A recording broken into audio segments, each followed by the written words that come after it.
Now, Prophet Noah was calling the people to worship Allah. Do you know what the people did?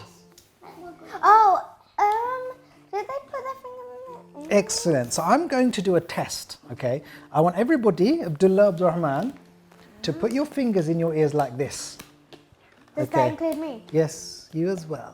But you said Abdullah. I'm looking at those two, and Mariam. Everybody keep your fingers in your ears. Okay. So now, I've got some chocolate cake. If you can't hear me, I'll have it all to myself.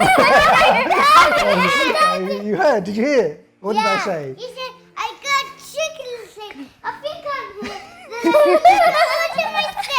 Okay, so that was just a test. But Daddy! I don't really, I was just testing. Now, everybody at home, what happened was they were walking with their fingers in their ears because they didn't want to hear Prophet Noah. But they could hear, they were just pretending, okay?